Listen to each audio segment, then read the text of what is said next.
Ric Flair, heaps praise on Bryan Danielson and Adam Page for AEW Dynamite match.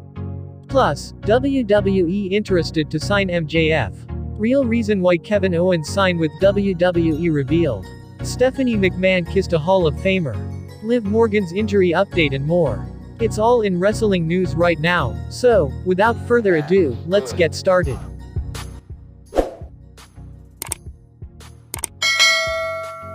Ric Flair watched the AEW Dynamite Winter is Coming on Wednesday night, and came away impressed by the championship match. The 16-time world champion took to Twitter to praise both AEW World Champion, Hangman, Adam Page and challenger Bryan Danielson.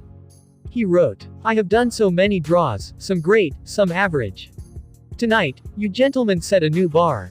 The wrestling world can learn from the Adam Page and Bryan Danielson, congratulations." Rick was hardly the only legend and outside observer to praise the bout. The match is already being talked about as perhaps the greatest singles match in the brief history of AEW. It seems to be at least on par in fans' eyes with the great Danielson vs. Kenny Omega draw that occurred at Arthur Ashe Stadium on Dynamite back in September. AEW announcer Jim Ross, who is nowadays off television as he receives cancer treatment, also had high praise for the match. Earlier Wednesday, Rick made headlines as he criticized Bryan Danielson's work to some degree, saying, "It's okay." On his Woo Nation Uncensored podcast, Rick explained his thoughts. "I didn't say he wasn't a good worker. When Hunter put him over at WrestleMania 30, that made him," Nature Boy said. "He's a very talented kid, don't misunderstand me, but you have to have one match, one place, one day, somewhere that makes you who the hell you are." Hunter, who only wrestles once in a while, came out and the match started off slow but they ended up having a world-class match. "He's a hell of a performer, I don't see him as being Kenny Omega. As a babyface, he's not Ricky Steamboat. As a heel, he's not me. If that pisses people off, they have to live with history." The Nature Boy continued his assessment of Bryan by talking about WrestleMania 30. "They Triple H and Danielson tore the joint down," Rick said. "That is the night that made Bryan. I like him a lot personally. He's got a style, but he's not AJ Styles by any means. He's a little bit smaller than AJ. He's not AJ Styles." Rick continued, "I like his conditioning, he works hard, he'll do anything and sacrifice his body, at all odds. He'll throw himself around and take incredible bumps. He's a hell of a hand. You're asking me who is good and who is great. He's very good. As a babyface, it's more believable. He can sell his ass off, so when he's making a comeback, it's more fun to watch him make a comeback against bigger guys. It's harder for me to believe he's going to hold someone down. As a babyface, who is just average size but loaded with talent, I much prefer to see him fighting from underneath." What do you think? Was Ric Flair attempting to walk back his earlier comments following the great match on AEW Dynamite? Let us know in the comments section below. Maxwell Jacob Friedman, MJF, says there will be a bidding war for his services when his AEW contract overs in 2024. He's not bluffing. The Long Island loudmouth has teased the bidding war of the century. MJF still under contract for almost 3 more years. However, in what has become somewhat of a self-fulfilling prophecy, MJF has gotten attention of TV executives from the Fox and NBC Universal USA network. They want WWE to make a play for him.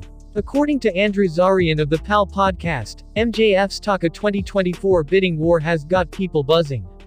"It almost worked the corporate side of stuff on USA and even Fox," said Zarian. "It perked WWE's ears like, hey, this guy is really good. Is his contract ending in 2024? Is that true? There have been conversations and I know WWE is very interested in him." WWE and its television partners realize they need to invest in young talent. MJF is with AEW for the foreseeable future, but WWE could make a play for him in a few years. Kevin Owens has signed a new multi-year deal with WWE. The news was first reported by Fightful and confirmed by Pat Laprade. Kevin Owens spoke with Pat Laprade earlier this week. That interview, with comments on his decision to stick with WWE, dropped Thursday. WWE officials had been very interested in retaining his services. His contract was expiring soon and they made the former Universal Champion an excellent offer to stay. Retaining Owens is a big success for WWE after recently having lost people such as Bryan Danielson to AEW. The WWE sources that Fightful spoke to were said to be over the moon about successfully re-signing Kevin Owens. Many perceived AEW as the natural destination for the former Universal Champion after his departure. AEW talents also believe that the management would have been interested in signing the former champion. Though, the belief is that AEW officials realistically wouldn't have matched the financial offer made by WWE. Oh! Stephanie McMahon discussed Andre the Giant being her best friend growing up on WWE's Most Wanted Treasures. I transcribed her comments.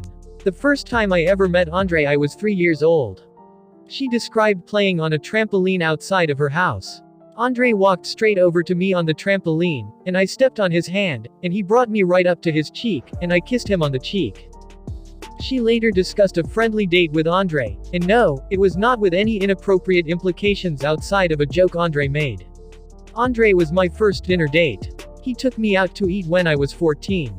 It was the first time I had been out with anybody but my family. I remember walking into the restaurant and seeing Andre, and he started belly laughing. Stephanie proceeded to ask Andre what was so funny. He said, "All these people, they think I'm a dirty old man." She added, "He proceeded to order everything on the menu." Stephanie claimed Andre tried to get her to eat everything.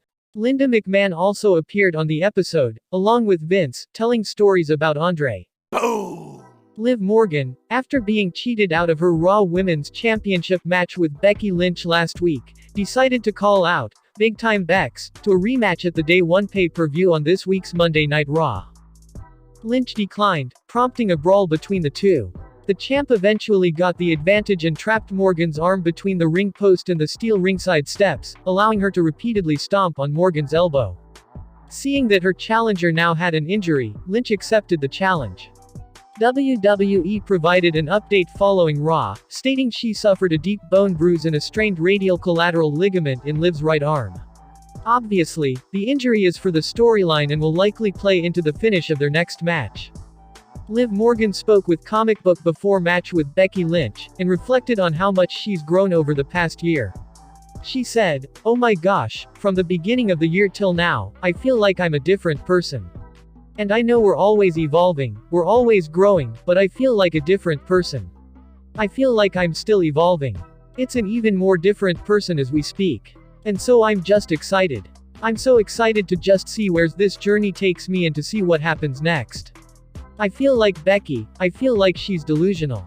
She's become so wrapped up in herself and her persona and what she thinks she is that it's just made her delusional. I did look up to Becky so much. I feel like we had a lot of similarities in our career and our journeys, and so I looked up to her when she found all her success becoming Becky 2 Belts. Seeing Becky has been an ideal to me, but she's definitely changed, and I think we all see it. And I think we can all agree.